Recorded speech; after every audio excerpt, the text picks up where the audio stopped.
You're listening to Barbell Logic, the podcast where we talk about what it means to experience strength and how you can use simple, hard, and effective strategies in training and nutrition to improve your life. It starts with meeting you where you are right now and finding lasting solutions. Welcome to the show.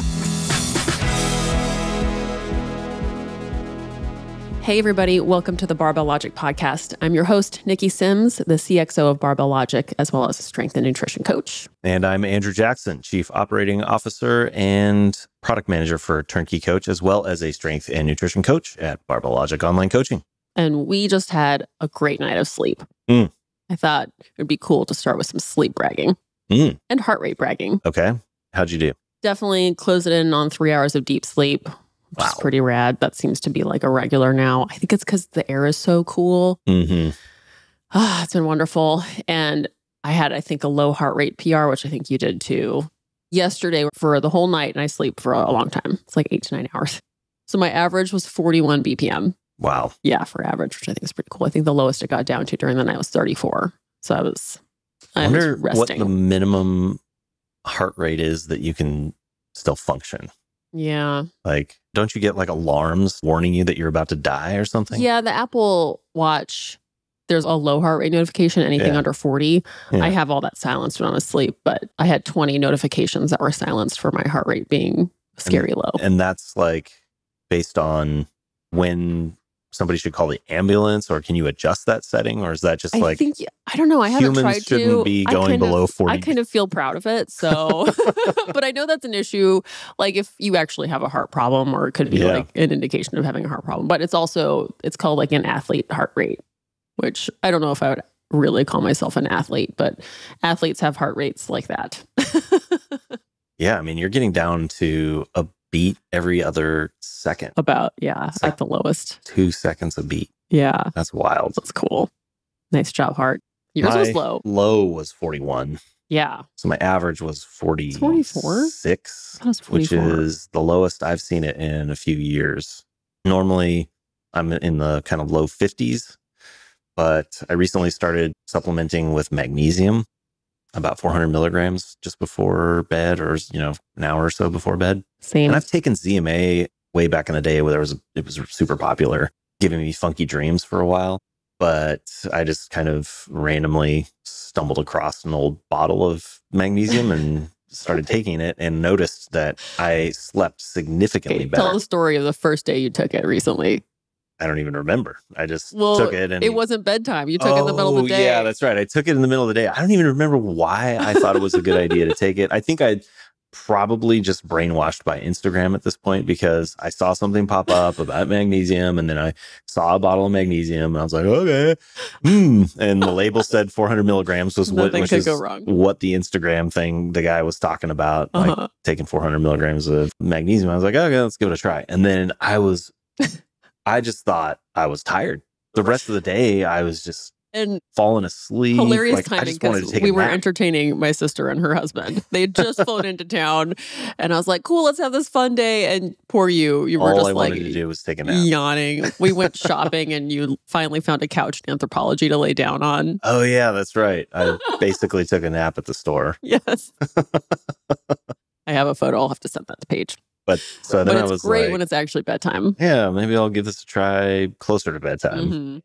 The thing that I've noticed is I'm getting about 15 minutes more per deep sleep. I use Auto Sleep app. I was actually looking back at my history. I'm coming up on like 3 years of using that app next May. Yeah. As well. So I'm at 2.5 years. Yeah, Matt was using it, and then we all started using it. Yeah. I just like tracking the trends. And in this example, I can see that I'm getting about 15 minutes on average more deep sleep, which doesn't sound like a lot, but that's a big difference when on average I was getting somewhere between an hour to an hour and a half. And now I'm getting somewhere between an hour and a half to 2 hours of deep sleep, which I would say the thing that I've noticed is I feel most refreshed and like ready for the day, not as much based on how many total hours I get. It's more how many hours of deep sleep I get. For sure. So I could be in bed for 9 hours. If I only get 15, 30 minutes of deep sleep, I still wake up not feeling good. That's like the deep REM cycles. Yeah. Yeah. So I'm getting more deep sleep. And a lot of that I think is coming from, at least my experience subjectively, is that when I wake up in the middle of the night, I feel a little bit more drowsy.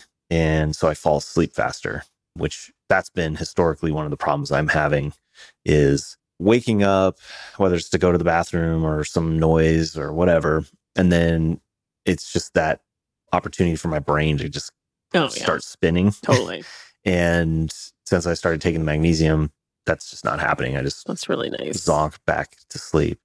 What's interesting is I just recently started doing that. And then Peter Attia released a podcast on Monday, an AMA on magnesium, and started talking about how much magnesium he's taking. A 25-minute intro that's preceding like probably a 3-hour podcast about magnesium. Yeah. The full episode's behind the paywall, which I have not done yet. But yeah, so magnesium's a thing. I typically don't really get excited about supplements. Creatine is about the only thing that has, in my opinion, stood the test of time. And I've done fish oil and vitamin D and with the magnesium supplement, you take calcium and vitamin D. It does come with that. Yeah. And who knows, maybe it's the mixture of all of it that works. Yeah. But yeah, so far liking it. Big fan.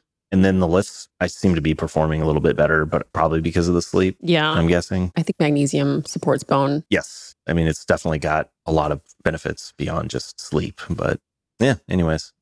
Sleep bragging. Anyway, so I think sleep's great. I think I got 2 hours of deep sleep, over 8 hours of sleep, and a low heart rate for the last 2 years. I'm going to actually see what I got because I think it was pretty awesome. 2 hours and 53 minutes of deep sleep last night. That's crazy. Yeah. Definitely trending. Ooh, one night I got 2 hours and 49. Ooh, 3 hours and 21. When was that? A Saturday night. That's my Saturday night for you folks. Yeah, it just feels good. It's kind of like how when you get a hold on your nutrition. Yeah.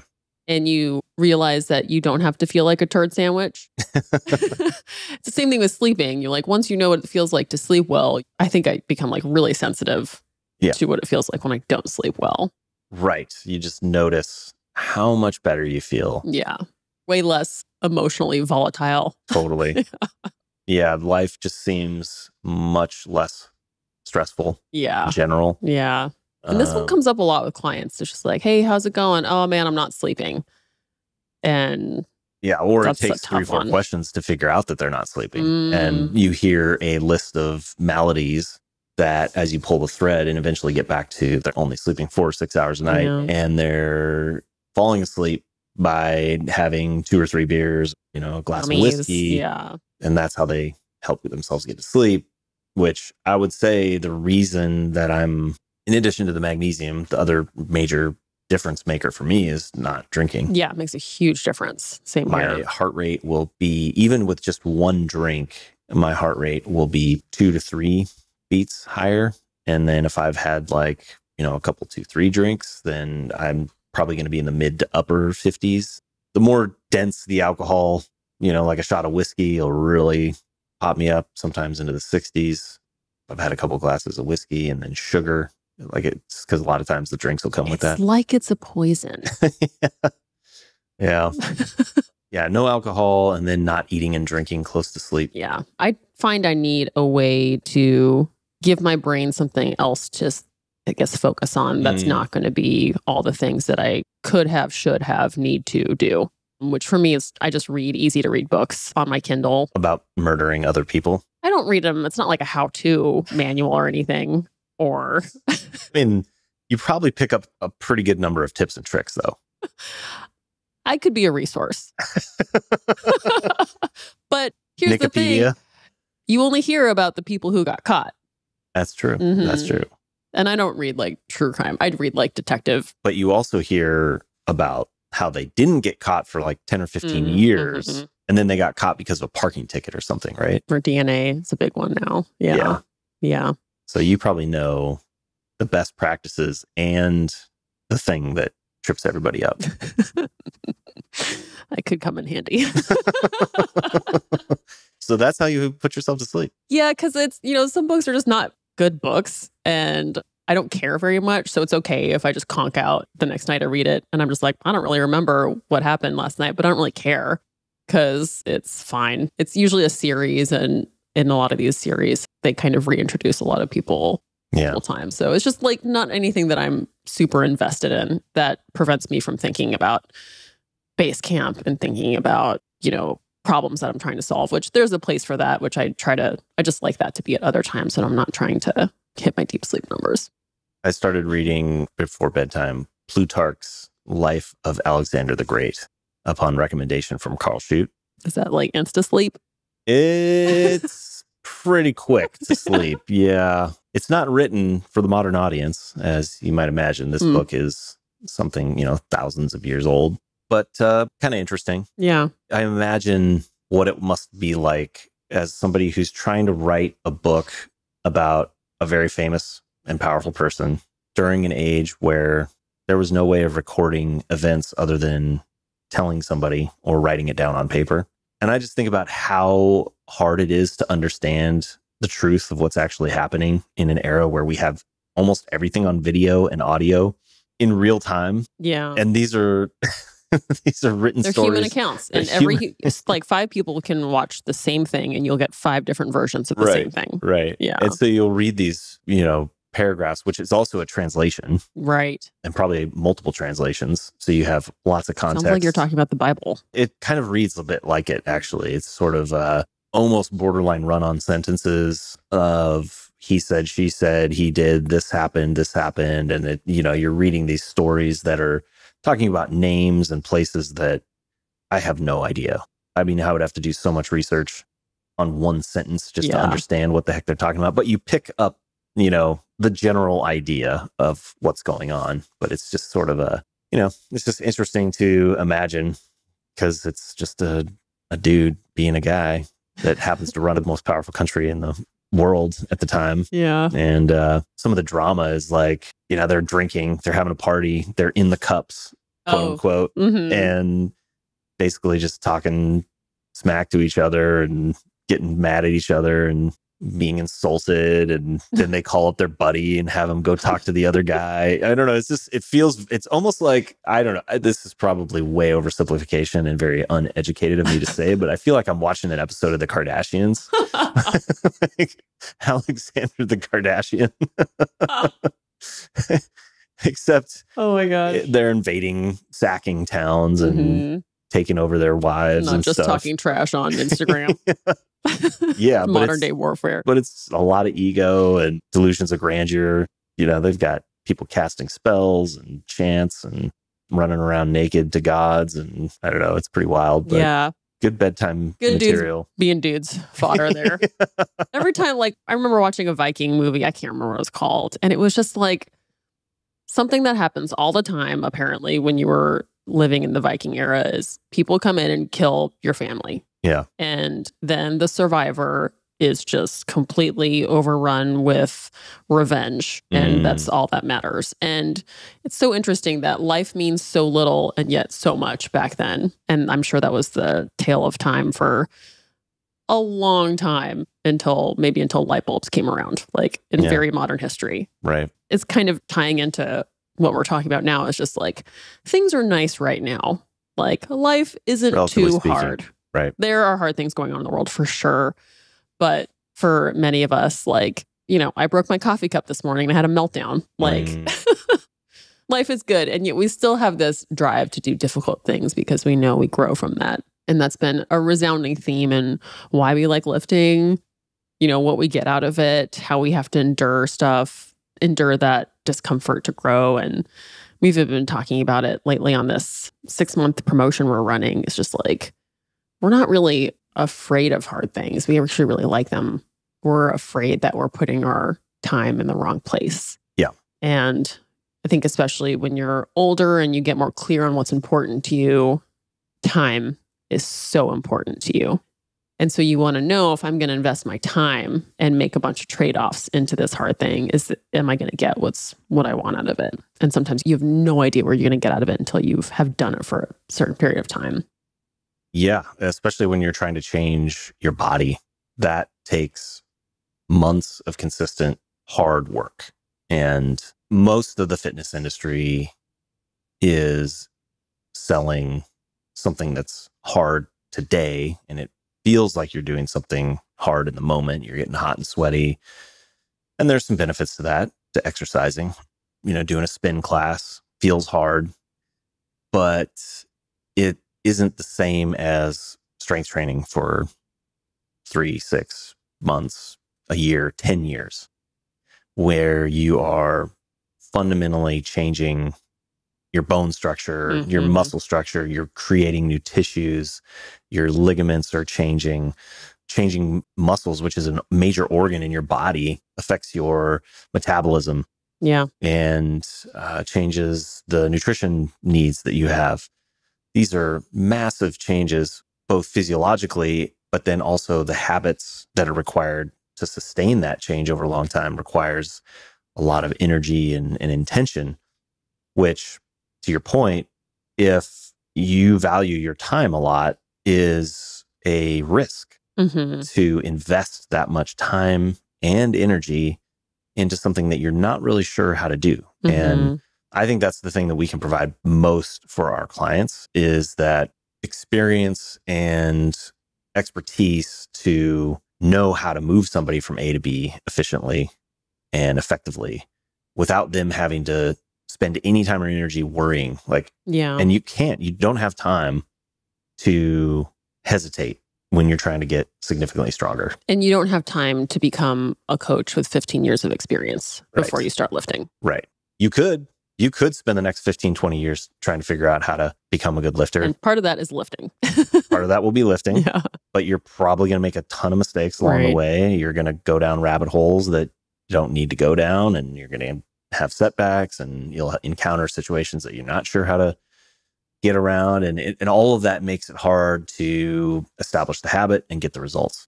That can definitely happen with guidance, and that's why I still value coaching in other aspects of my life, because not getting coaching on something where you need to be able to go all in, how you apply yourself, is going to waste a lot of time and energy. Yeah. Not just in the fact that you might be pointed in the wrong direction, but there's going to be some part of you that's not able to go all in because you're evaluating whether it's working or not and wondering whether it's working. Course frequently. And like you said, you need a lot of time doing something like a nutritional change. It takes weeks, months, years to change your body composition, depending on how much you want to change it. It doesn't take the day of eating changes. Right. You have to have actions that day that create basically a new homeostasis. And it takes a really long time to stabilize and then make changes. Right. And you could, I think that's where like yo-yoing comes from, is it's like, I'm going to do this really hard. And then like, oh, that has created a whole new kind of ecosystem that's making me do this. And so instead of kind of investing in consistency in the right direction, you end up trying to chase like 10 different rabbits. Yeah. And with lifting specifically, you will get better results from lifting with a high motivation level. They've actually been able to show and demonstrate that if you are lifting with intention and high motivation, you're going to be able to recruit more motor units and get more mechanical tension and perform better. And if you're going into the lift or the program, this is also true from a programming results perspective. Research done on periodization basically proves that the value of periodization is just that the client or the lifter is bought into whatever it is that they're doing and going all in to the program. So if the lifter or if you aren't bought into what you're doing 100%, you're not going to get as good a result. And so when you are the coach and you don't really have trust in your coach, how's that going to go? Right. Exactly. Yeah. Not good, or not as good. Yeah. I've learned to really appreciate the value of having someone who I can trust to help me get to where I want to be sooner. Yeah. I could totally do this for myself. I have enough knowledge to kind of figure it out. But I also know there are people who are smarter than I am. Yeah. They've coached more people than I have. Right. Like maybe they've coached more women in their late 30s than I have. Better than me. And the emotional aspect of this is huge because I think like as I'm getting closer to 40, I just know what's coming. I know my body is going to turn into just really a not cool thing. Like in the sense of as an aging female, as I understand it, it gets harder and harder to lose fat. You have to eat more protein and your fat just goes to your belly. Like, that's too bad. Like, I'm really curious about it. I don't really know what to do about it, but I do believe that if I can pack on as much muscle as I can and keep maintaining my ability to like have some kind of barrier on how much fat I gain, that'll make me, when I'm 60, more in control and just kind of, you know, maybe more accepting of the current state of whatever my body is going to look like at that time. So it just feels like that amount of time is compressed. I'm not 28 anymore. It's not like I can, or actually, I think I can actually make pretty good body composition changes now.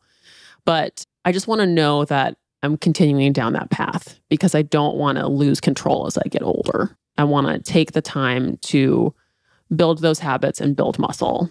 And having trained for 10, 15 years, there's only so much more muscle I can build. Yeah. You know, I'm not a new lifter anymore. You're not a new lifter. We can build some muscle, but probably not much. Probably not much. And so Unless how do I maintain my muscle? Significant hormonal yeah. changes that I haven't done. So yeah, it feels compressed in that I don't want to waste my time. Right. Yeah. And I will accept the whatever are going back to like the idea of the hard things. It's like, what difficult things do I need to do now to make sure I'm on the path to greatness? The only consistent thing that I've seen is that the valuable things are hard to do. Yeah. There's nothing that I do that's easy that adds value. Matt's talked about this 100 times, but often the way that I know whether to do something is whether or not it's hard. That's how I got started in the first place. I can remember vividly, it was 1998 down in the football weight room. And the first time that I did a real barbell, full range of motion back squat, and I got done and I was like, that was hard. I need to do more of that. Oh, that's cool. You went right to it. Yeah. I just knew, like, I'd never experienced something like that felt so hard on my entire body. And I knew that was good. Same thing with wrestling, same thing with rowing. I just knew these things were going to be difficult. And for whatever reason, that's what I'm wired to pursue. Yeah. I find that that's an easy thing for me to go towards when it's a physical endeavor. I have a more difficult time when it's like a intellectual endeavor or something else where it's like work related, I'll say, or personal related. It's not like that's hard, it's going to be great. It's more like, oh man, that is not appealing. But physical endeavors, I'm like, yes, I want to do that. I was just listening to Robert Greene talking about a book that he recommends that I haven't finished yet, or I haven't even started. So both are true. So here I am again regurgitating Instagram stuff, but it was an interview with Robert Greene, and he was talking about how the thesis of this book is that there are 5 different intelligences or aptitudes, if you will. Most of the time we think of it as intellectual aptitude, but there's physical, emotional, I can't remember what the others were, but that different people are drawn to different aptitudes. And often we lose sight of that in life. And the takeaway from this quote, and I think from this book, is that most people have 1 or 2 of these 5 aptitudes, and that you tend to feel drawn to those. Or if you think back to early in your life, you just notice that there are certain things that you're just drawn to. So he was suggesting to kind of think back to that and really lean into those things that you're really drawn into. So, and both of us, sounds I would say, are drawn to physical activity and exerting ourselves physically, expressing ourselves physically. The expression. I think that might be part of why you felt that way as well. Yeah. I was thinking about this, I think it was just last night, how I don't really have a good ability to look back and appreciate things that I've done. I can kind of see that in like my physical endeavor, but I am really terrible at like looking back and looking at what I've done in like any other arena of my life. It's really weird. It's like a weird dark spot, but I'm really good at thinking about things I could do better and should do better. And so I tend to be more focused on what should be in the future. So like things that I should be better at, could be better at work-wise, relationship-wise, all that. But I never look back and be like, you know what, I did this really well. I've accumulated all this knowledge. I never am able to do that. But in like the physical sense, I'm a lot more able to be present. I think I used to get a little caught up more on like what I could do in the future. And I still see that vision, but I'm much better able to like look back at what I've done physically and be proud of that and be in the moment while I'm in a workout and being like, this is the shit. But while I'm working on a project and while I'm thinking about a project, I'm never in that space. And I'm trying to figure out how to get more into that space because my physical growth has come from thousands of workouts. And just like professionally, it's come from thousands of mistakes, thousands of conversations, thousands of inputs. And I don't know, I think I'm trying to learn from one and put it into the other in a useful way. Sounds like your tolerance for mistakes in one arena is much lower than in other. I mean, you've made a million mistakes lifting, for sure. Yet don't seem to have, I mean, there's a moment of feeling frustrated or disappointed if you don't make the lift or if you're not getting the results that you want or if you have a injury setback, but that doesn't seem to have the emotional baggage as the equivalent in the work environment. And maybe it's because this is turning into a fun therapy session. Like when I'm working for the team and for my clients, like it's them on the line. My training is just me on the line, which is really important to me. Like I really don't want to waste my time and it's important to me, but it's like now like in work and relationships, it's like other people have faith in me and I need to be perfect, which is, unreachable. Interesting. Are you able to make parallels like that with physical and intellectual and professional endeavors? They feel pretty comparable to me. I probably have a oversimplified version of thinking of it as winning and losing, and I just hate losing. I like to feel like I'm winning, and which is great for conversations with another person. I definitely get frustrated if the outcome of whatever it is that I'm working on, whether it's a conversation or a project, isn't going the way that I thought it or expected it to. But maybe that's the same as lifting. There's a parallel where I talk a lot about train curious and be careful about setting expectations going into a training session and being present with where you're at today. There's probably an opportunity to apply that to other scenarios that I don't. I expect conversations to go a certain way or projects to go a certain way. And when they don't, then I get frustrated and stuck. Yeah. And then my emotional reaction to that is really unproductive because I stop communicating well and I'm just in the emotional frustration of the moment. And like when that comes in training, you're just like, well, I'll just work harder. I'll work differently. Or I'll just allow myself to not have a good day. Yeah, totally. You're like, okay, I'll just shake that one off. I guess it's not there today. Yeah. Try again tomorrow. And I don't like get mad at myself. I mean, sometimes maybe I do. You used to. Sometimes. Yeah, and definitely I used to. The other piece that I heard you talking about that it might be relevant to other aspects of life is that you don't reflect on all the things that you've done in the past as previous accomplishments, but you have gratitude for who you are and what you are today. Yeah, that's true. And from that space, you're trying to move forward. Yeah. Build the next thing. Yeah.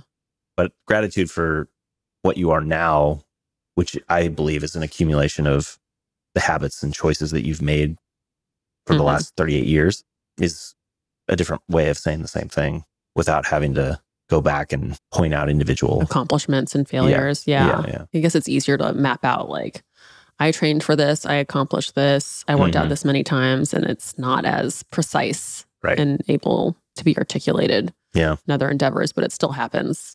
Yeah, it's been interesting. And it's just really cool to look back at the hard things that you've done in lifting. Yeah. The other aspect of it that I think I try to work on is also taking ownership for whatever it is that's happening right now that I'm not happy with is also an accumulation of choices and behaviors, patterns up until this point, and to move forward in a way that addresses whatever it is that I'm not happy with is going to require me to change something, which is by definition hard. Yeah. And so I think the crux of that is figuring out how to stop complaining and just being stuck with whatever that thing is and focusing on or trying to figure out what it is that's holding me back. Who can I work with? I mean, this is where the coach comes back in, whether it's a professional coach, which I've had, a therapy coach, whatever you want to call it, different aspects of my life. I've needed somebody's help to break through patterns that are holding me back from what my goals are. Yeah, that's really valuable.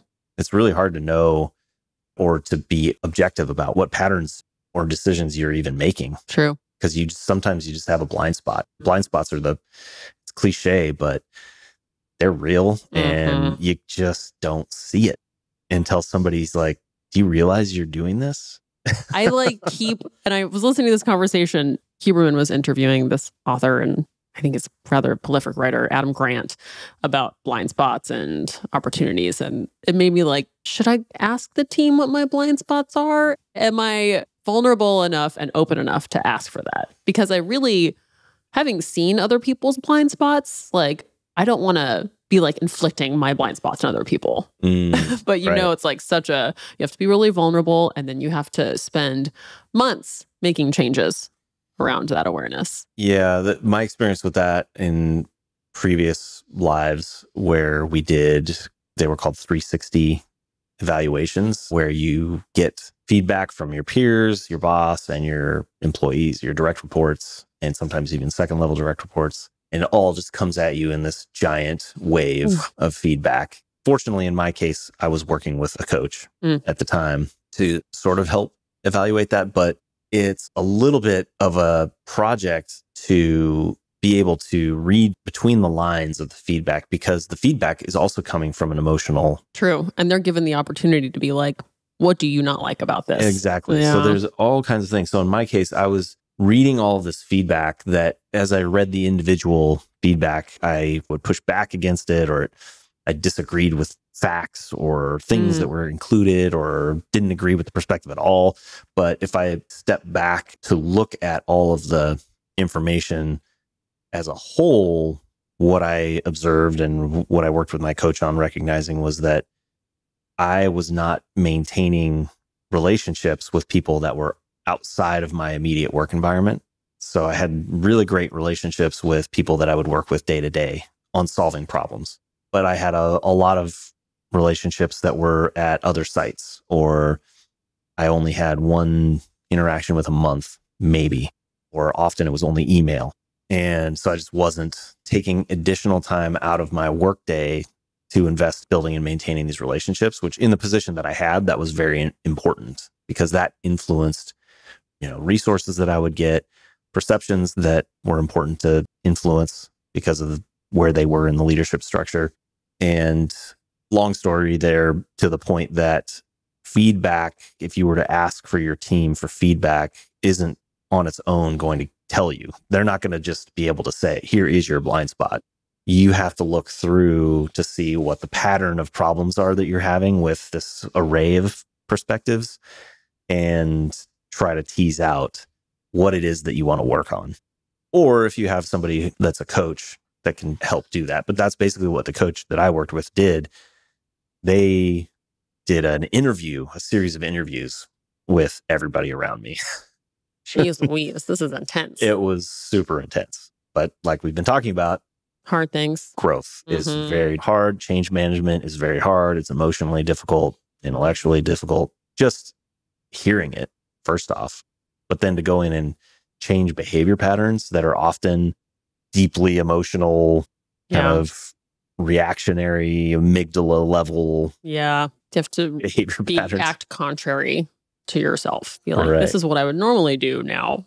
I need to do something totally different than this. Right. And often it's in scenarios where you're in a reactive, triggered state, for lack of a better word.